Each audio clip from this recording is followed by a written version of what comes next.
마틴 부버가 쓴 책 중에 나와 너라는 책이 있습니다. 이히 운투뚜 라는 책인데요. 이 책은 두 가지 개념, 근원 이티운투뚜, 이티운투 S에서 나와 너 또는 나와 그것, 이 두 가지 근원어를 갖고 세상의 모든 관계를 설명하는 그런 책이에요.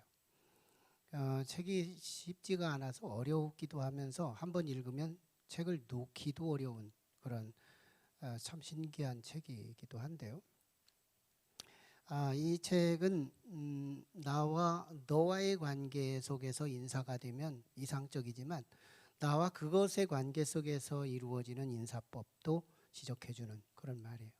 나와 그것, 이건 3인칭으로 처리되는 건데요. 하물며 꽃 한 송이도 나와 너 사이 관계로 이루어질 수 있지만 사람이라도 나와 그것이 될 수 있다는. 그래서 우리가 한간에 아는 사람에게 지나가면서 안녕하세요 라고 인사를 묻지만 실제로 그 사람에 대한 안녕에 대해서 관심을 두고 묻는 인사가 아니고 그저 관례상으로 내가 애매한 상황을 그냥 지나가기 위한 하나의 관례적인 인사로 우리가 소통하는 경우가 일반적인 인사 유형이 되는 거죠. 아프리카 한 시족에서 인사하는 방법을 보면 그 사람에게 가서 피부를 바짝 대고 형제요, 내가 비로소 당신이 보입니다. 이런 인사를 한대요. 또 미국의 한 인디언족들의 인사법을 보면 형제여 내게 와서 냄새를 맡으시오. 이렇게 하는 인사법도 있대요. 그러니까 인사가 식상하게 그냥 말로만 지나가는 인사가 아니고 어떤 피부로 경험할 수 있는 냄새를 맡아보라고. 당신이 비로소 살아있는 걸 내가 느낍니다. 이런 인사법. 이런 인사법에 비해서 오늘날 우리들이 너나 할 것 없이 인사하고 가는 우리의 인사들은 정말 상대방에 대한 안녕에 대해서 관심도 없이 묻는 식상해진 인사들이 오늘날 우리에게 지배되고 있다는 거예요. 2000년 전 예수님에게도 그런 인사를 당한 사건이 오늘 본문에 소개돼요. 예수님께서 겟세마네 동산의 기도, 피땀 흘린 기도가 끝나자마자 이제 아직 거기 계실 때였어요.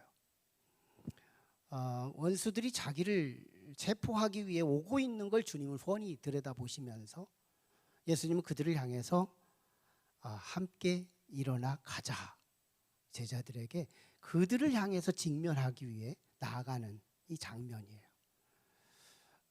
거기서 가룟 유다가 예수님에게 와서 처음으로 인사, 아주 굉장히 있어 보이게 인사하는 내용이 소개되는 그것이 오늘 본문의 출발점이에요. 라비요, 안녕하시옵니까? 하고 입을 맞추는 장면. 사실은 예수님의 안녕과는 정반대 개념으로 인사하는 안녕이었죠.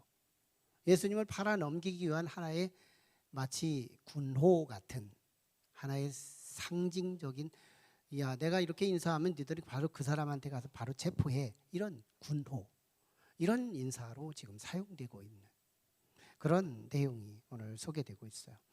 이 인사법을 마틴 부버형으로 우리가 다시 재해석하면 나와 너의 인격적 관계 인사가 아니라 나와 그것으로서의 비인격화된 인사를 우리가 해석해 볼 수 있는 거예요. 다시 말하면 예수님은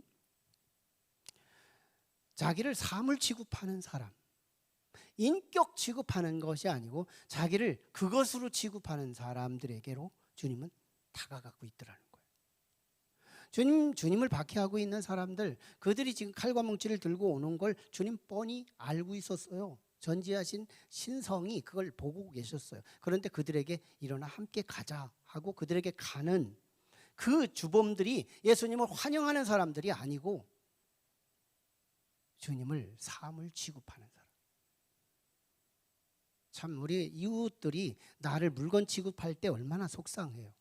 그런데 우리 주님은 물건 취급하는 그거, 자기 선생님 보고 그것이 지금 오고 있어, 그거 체포해야 돼, 이렇게 홀대하고 사물 취급당하는 예수님을 그런 홀대하는 사람들, 형편없는 제자, 그의 품으로 주님은 떠벅떠벅 가고 계신 거예요.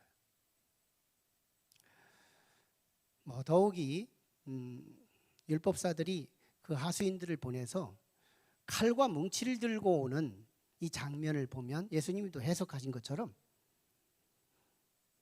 너희가 나를 잡으러 칼과 뭉치를 들고 오는 걸 보니 나를 강도 취급하는구나. 마치 이 칼과 뭉치를 가지고 돼지나 짐승을 잡는 것처럼 강도와 그리고 짐승을 잡는 것처럼 나를 대하는 너희들. 그러니까 예수님이 지금 찾아가고 있는, 예수님께서 일어나 함께 가자고 하는 그 방향의 만남의 현장은 어떤 사람이에요? 예수님을 강도 취급하는 사람. 더군다나 예수님을 짐승 취급당하는 현장, 그 현장으로 우리 주님은 지금 나가고 있다는 거예요. 오늘 본문은 그 부분을 굉장히 강조하면서 두 만남 속에서 더 강조적인 표현 두 개가 더 소개되고 있어요. 하나는 가룟 유다입니다. 가룟 유다에게 배신 명령을 적극적으로 지도해요. 오늘 특별히 오늘 49절에 보면 50절에서 친구여 네가 무엇을 하려고 왔느냐 행하라 이 말인 거예요. 지금 가룟 유다가 오는 목적을 주님은 훤히 들여다보고 있는 거예요. 엑스레이로 우리의 뼈를 보고 있는 것처럼 가룟 유다가 오는 목적을 선명히 알고 계신 예수님, 친구여 네가 하려는 것을 행하라. 여기서 예수님은 이 고난에 대한 태도를 능동적으로 피하는 게 아니고 소극적으로가 아니라 능동적으로 나아가시는 예수님의 모습을 읽어낼 수 있는 부분인데요. 친구여 네가 하려는 것을 행하라. 그저 부지불식간에 어려움을 당하는 그런 장면이 아니에요. 주님은 피할 수 있고 원수들의 계략을 다 알고 계시고, 그런데 그 원수였던 그 가룟 유다를 향해서 네가 하려는 걸 행하라 적극적으로 명령하는 이 말씀 속에서 예수님은 이 고난에 대해서 소극적 태도, 피하는 태도, 그게 아니라 능동적으로 대처하고 있는 모습인 거예요. 또 하나는 베드로에게. 베드로가 지금 예수님을 체포하려고 대제사장의 한 몸종이 예수님을 손에 몸을 딱 대자 갑작스럽게 베드로가 품에서 칼을 빼내더니 그 종의 귀를 딱 쳐서 떨어뜨려 버리는 거예요. 귀가 돌아다니지 않겠어요? 그래서 예수님이 그걸 붙잡아다가 다시 회복시켜 주시는. 이 지금 베드로가 언제 준비했는지 칼이 준비되어 있다는 점인데요. 베드로는 잠시 전에 이제 많은 제자들 앞에서 자기가 자존심이 좀 상했고 나는 주님을 다 버리더라도 나는 안 버리겠다고 호언장담했던 베드로. 그런데도 예수님은 네가 오늘 밤 나를 3번 부인하리라 말씀하시는 그 말씀 속에서 동의하지 않았던 베드로. 이참에 예수님 말씀이 일거이 틀렸다는 것을 입증하고 싶어지는 베드로. 예수님의 입에 말씀의 권위가 아무것도 아니라는 거, 그걸 내가 이겨보겠다는 나의 의지적 결단, 이게 준비된 칼이었어요. 아마 예수님에게 허락된 칼이 아닙니다. 아마 호련히 준비해서 예수님의 말씀이 분명하게 틀렸다는 걸 입증하고 싶은 칼이었어요. 그래서 예수님 앞에 지금 칼로 예수님을 체포하는 사람의 귀를 쳐 내린 거예요. 베드로는 내심 기대가 있었을 거예요. 야, 베드로야, 넌 정말 말대로 하는 사람이구나. 네 의지는 기름 부음 받았구나. 이런 소리 정도 듣고 싶었어요. 근데 웬걸요? 베드로의 계산은 틀렸어요. 주님 말씀하십니다. 베드로야, 네 칼을 칼집에 꽂아라. 칼을 쓰는 자는 칼로 망하느니라.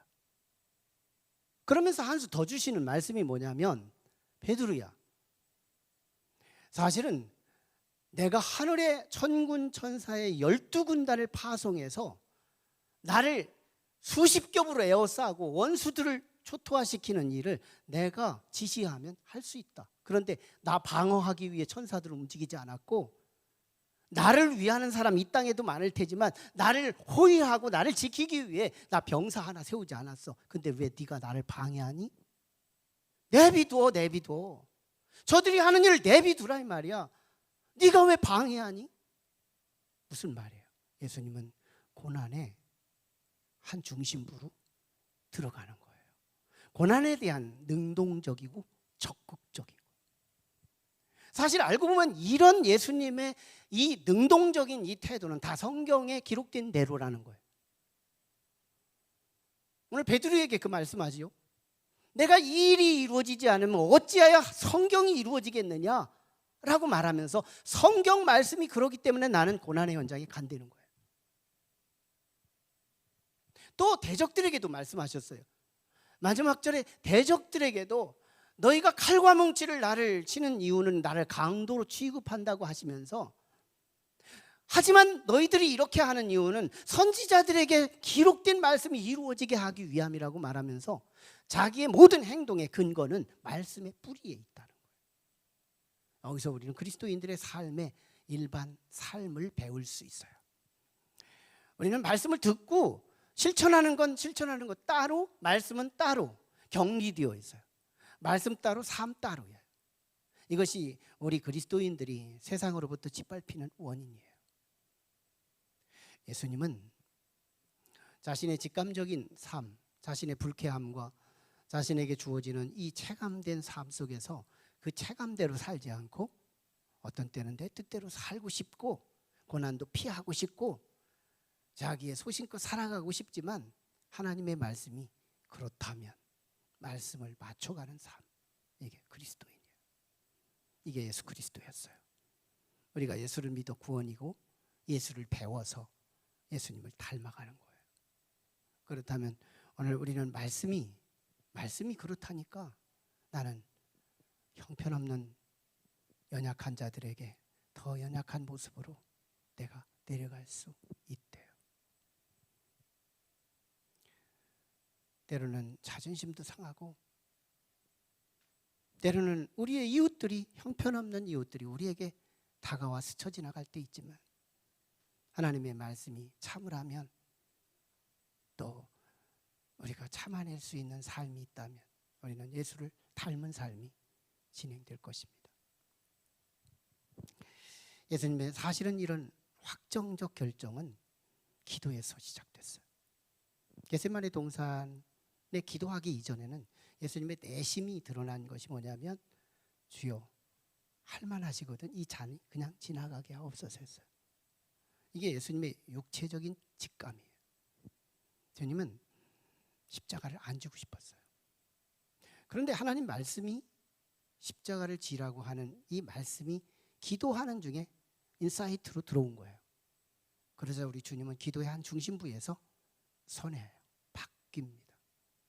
내 뜻대로 마옵시고 아버지의 뜻대로 하옵소서. 근데 이 기도가요 응답받아요. 여러분, 기도의 응답은 사건의 전환이 아니고 기도한 자의 능력인 거예요. 예수님은 기도 응답을 받습니다. 기름 부음 받아요. 기도 응답을 받아요. 예수님의 기도 응답은 십자가를 안 지는 게 아니었고요. 예수님의 기도 응답은 초지일관, 확정된 그 마음이 바뀌지 않는다는 점이었어요. 예수님이 제자들을 가르칠 때의 가르침의 교실에 강조하는 일목요연이었어요. 그리고 자신이 고난 속에서 그 사랑하는 제자들의 배신과 원수들의 대적 앞에 자신의 십자가를 지기로 작정하신 확정된 그 마음은 바뀌지 않아요. 형편없는 율법사들 앞에서 그는 바뀌지 않아요. 예수님은 하루 동안에 6번의 재판이 진행돼요. 보통 합법적인 재판은 한 번 재판하고 한 달 뒤나 3개월 뒤에 재판을 여는데 예수님은 하루에 6번이 재판이 끝나요. 그 정도로 불법이었죠. 형편없는 법치주의, 이게 이스라엘의 문화였어요. 그런데 거기서도 초지일관 우리 주님의 입지는 바뀌지 않아요. 비아 돌로로자 십자가를 지기 위해 그 순환의 코스마다 주님은 항복할 수도 있고 약함을 드러낼 수 있는데도 바뀌지 않아요. 나는 아니지요. 나는 아니지요. 서로 앞다투어 스승의 인정을 받고 싶은 제자들 앞에서도 그들이 배신하고 뒤돌아섰는데도 주님은 바뀌지 않아요. 주님은 고난받기로 작정하시고 자신이 정하신 그대로 한 번 정함이 초지일관, 십자가의 끝에서 물과 피를 흘려가며 6시간 동안 고통을 당하시는 현장에서도 주님은 고난당한 것을 후회하지 않으세요. 이 확정된 마음, 이런 사람의 결단이 기도 응답이요, 기름 부음 받은 사람이죠. 우리가 믿는 예수님이 그런 분이에요. 예수님의 이 마음을 아주 삶의 현장 속에서 잘 드러내기 위해서 모형처럼 드러낸 인물이 누구냐면 다윗이에요. 다윗은 시편 57편 7절에서 사울 왕으로부터 애매히 고난을 당하는데 사울에게 쫓겨 죽임을 당할 위기에 빠집니다. 엔게디 동굴이라는 광야 동굴에서 사울 왕이 이끄는 3천의 군사들이 포위망으로, 원시명 포위망에서 조금씩 좁혀오고 있을 때 일촉즉발의 위기 앞에 놓입니다. 그때 다윗의 주변은 다윗 하나 죽이기 위한 창, 다윗 하나 죽이기 위한 화살, 다윗 하나 죽이기 위한 인맥이 즐비하게 놓여 있어요. 그때 다윗이 뭘 붙잡는지 알아요? 하나님의 말씀을 붙잡아요. 사무엘 선지자가 너는 이스라엘의 신정 왕국의 왕이 되리라, 이 말씀 붙잡습니다. 그리고 아비가일이 주었던 이 말씀, 하나님의 음성 하나를 잡는데요, 당신은 하나님의 생명사계가 당신을 호위하고 있기에 어떤 창도 어떤 화살도 어떤 사망의 권세도 당신을 이기지 못할 겁니다 하는 예언자도 아닌 평신도가 한 말에 그 말을 다윗은 품어요. 그리고 다윗은요, 한 가지를 확정합니다. 사망의 음침한 골짜기 같은 험악한 환경에서 다윗의 가슴은 확정된 마음을 갖는데요, 샬롬이에요. 그는 노래가 쏟아져요. 그는 찬송이 일어나요. 이 확정된 가슴을 우리가 복음성가의 한 토막으로 소개되는 찬양이 있는데요, 이거 한번 우리가 후렴을 한번 불러보면 이런 내용이에요. 내 영혼이 확정되고 확정되어 싸우니 믿음의 눈 들어 주를 바라봅니다. 내 영혼이 확정되고 확정되어 싸우니 믿음의 눈 들어 주를 바라봅니다. 이게 노래니까 노래지, 이게 찬양이니까 찬양이지, 이 찬양의 현장은 그렇게 살벌을 할 수가 없었어요. 다윗 하나 죽이기 위해 최소 3,000명 이상이 에워싸고 있는. 저는요, 운전하기 좋아하지만 비 올 때 운전하기 더 좋아요. 그리고 눈 올 때 운전하기 더 좋아해요. 우리 김한식 집사님 상가에 가는데 그때 진짜 폭우가 왔어요. 한차 성도들을 태우고 가면서 그들의 안위를 위해 제가 이런 멘트 했어요. 저는 비 올 때 운전하기 좋아합니다. 그래서 물을 가끔씩 이렇게 탕탕 치고 갈 때 우리 타고 있는 우리 승객들이, 우리 성도들이요, 좋대요. 놀래는 게 아니라. 왜? 운전자의 평안함. 제가 왜 비 올 때, 왜 눈 올 때 운전하기를 좋아하는지 알아요? 전 조심하지 않고 우리 성도들에게 그런 운전을 추천하기 위함이 아니에요. 굉장히 영적입니다. 밖에 눈이 오고요, 밖에 비가 오고요, 밖에 바람이 부는데 내가 운전하는 현장에는 아무것도, 눈도 없고 비도 없고 바람도 없는 거예요. 이걸 즐기는 거예요. 굉장히 영적인 거예요. 내 주변에 동서남북이 비바람이 불고 풍랑이 그렇게 삼엄해도 내 가슴을 강타하지 못합니다. 이게 확정된 그리스도인 가슴이래요. 예수님이 그랬대요. 예수님을 향하여 형편없는 사람이 얼마나 많았어요. 말도 되지 않는 제자. 예수님 덕분에 3년 반 동안 자존심 세워지고 먹고 살고 이름이 드나빠졌던 그 사랑하던 제자들이 형편없이 타락하고 배신하고 도망가는 오늘 본문. 하나님의 말씀에 대해서는 누구보다 암기하고 잘 안다고 하는 사내들인 공의회 회원들, 정치에 대해서는 나보다 높은 자가 없다고 하는 이 빌라도와 헤롯 대왕의 모순된 정치원들, 나는 아니지요, 나는 아니지요 하면서 제 선생님 앞에서 제일 잘난 척하는 제자들, 다 형편없는 제자들이었어요. 그런데 그런 주님, 그런 형편없는 연약한 사람들에게 더 약한 모습으로 우리 주님은 다가갑니다. 우리 주님은 정말 그 형편없는 사람들에게 다가가는 그 이유가 뭐냐면 그들을 구원하기 위함이래요. 그들을 상관시키기 위함이래요. 물에 빠진 사람을 건지기 위해서는 일단 물에 빠져야 건질 수 있는 것처럼, 암덩어리를 끄집어내기 위해서는 그 몸을 뚫고 들어가야 건질 수 있는 것처럼, 우리 예수님은 배신하는 가룟 유다를 구원하기 위해, 등지고 있는 베드로를 구원하기 위해 하나님의 말씀을 암기하고 누구보다도 하나님의 뜻을 잘 알고 있다고는 말하지만 형편없는 율법사들을 건지기 위해 그들을 만나는데 주저하지 않았대요. 칼 가지고 막지 않았고 12군단을 파송하여 그들에게 자기에게 다가오는 것을 커버하지 않았대요. 우리 주님은 그들을 구원하기 위해 그들에게 다가갔대요. 이런 사명자의 마음을 가장 잘 드러낸 사람이 사도 바울이에요. 사도 바울은 고린도전서 9장 9절에서 19절에서 23절까지 주어진 말씀을 보면, 내가 진정으로 자유한 자나 실상은 많은 사람들에게 종이 되는 이유는 많은 사람을 얻고자 하며, 내가 유대인의 모습으로 유대인들에게 다가가는 이유는 유대인들의 몇몇을 건지기 위함이고, 내가 율법에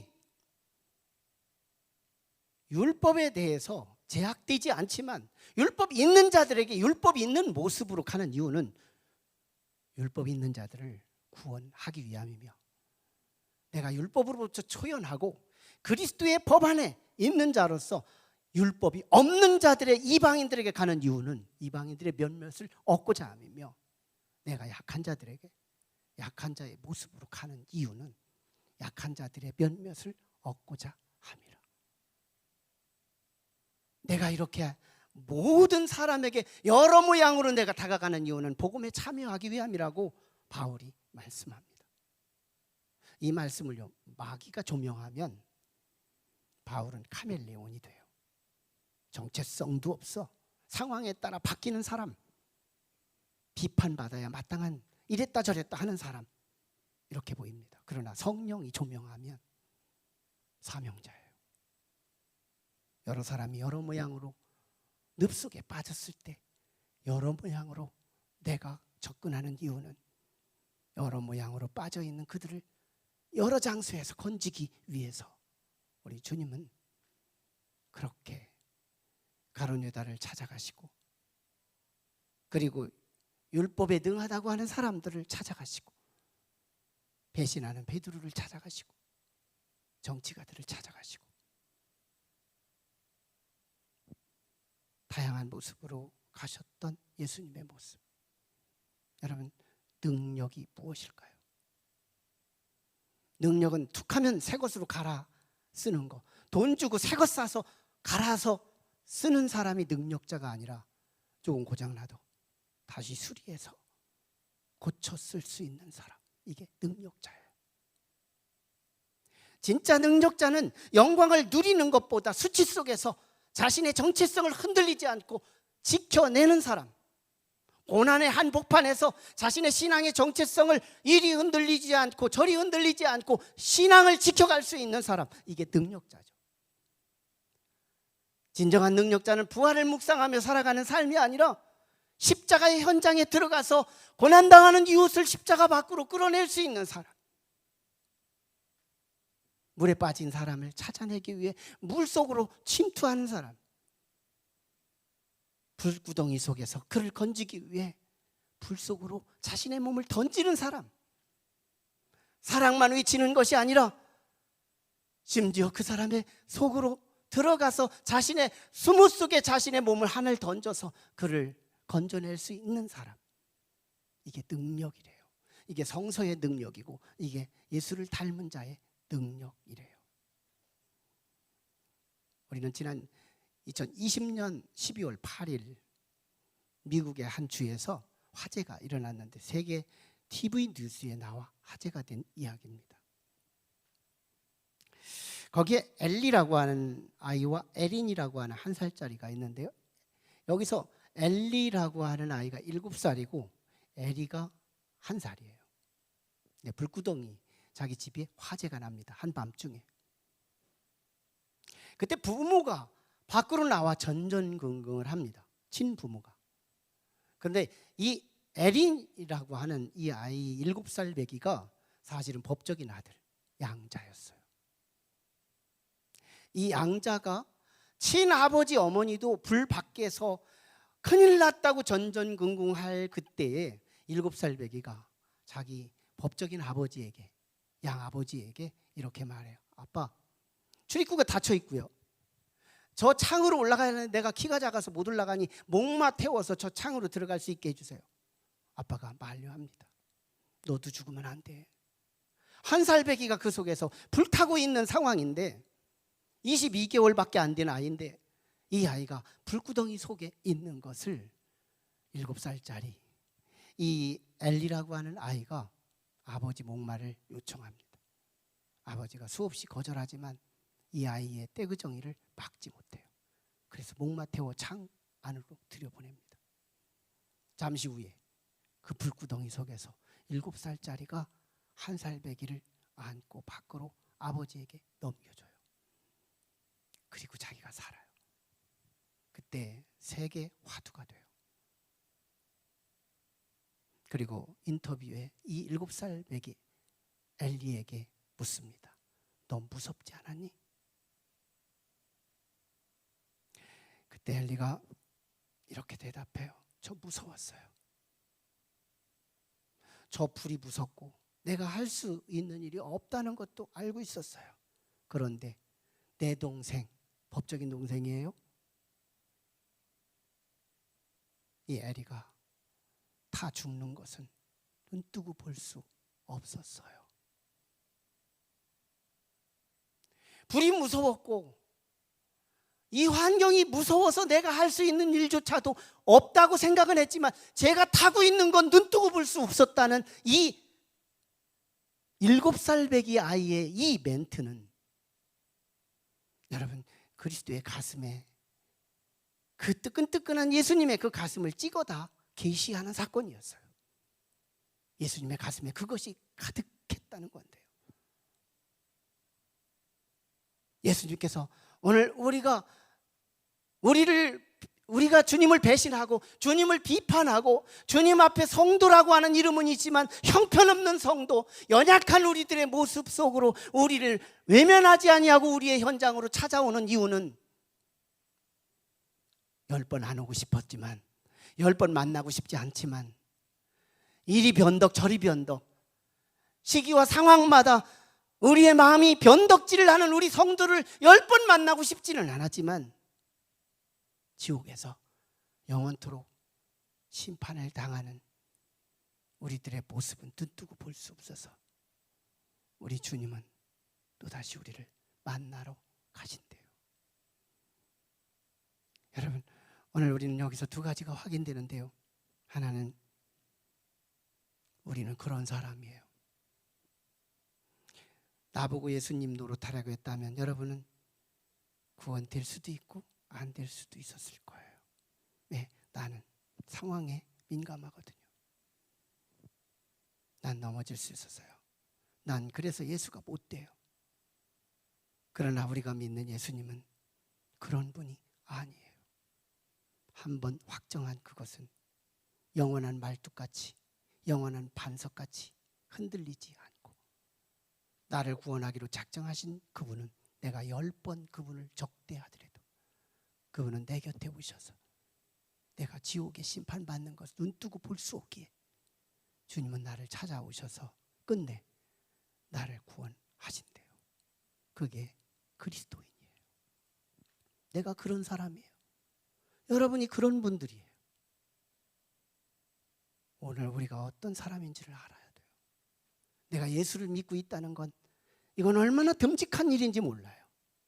그저 확률에 던져진 구원이 아니고 한번 택한 자라, 아버지께서 한번 확정한 자, 상황이 바뀌어도 여건이 달라도 당신의 확정을 바꾸지 않는 그리스도, 그분이 우리를 그렇게 구원하신대요. 우리는 그런 든든한 사람이에요. 또 하나는 이제 우리는 나를 향하여 격려하고 칭찬하고 축복하고 사랑하는 사람들에게만 다가갈 것이 아니라 때로는 나를 무시하고 나를 비판하는 사람들에게 가서 예수 그리스도의 그 사명, 그걸 신용이라도 하고 흉내라도 낼 수 있는 그리스도인, 이번 한 주간 우리는 그 답습을 하고 돌아올 필요가 있습니다. 나를 무시하는 현장, 나를 오해하는 현장, 내가 은혜를 그렇게 베풀었지만 적대하는 그 사람에게 다가가 손을 다시 내밀며 예수 그리스도의 복음, 그 사랑을 증거하는 여러분이 될 수 있기를 주의 이름으로 축원합니다. 기도하시죠.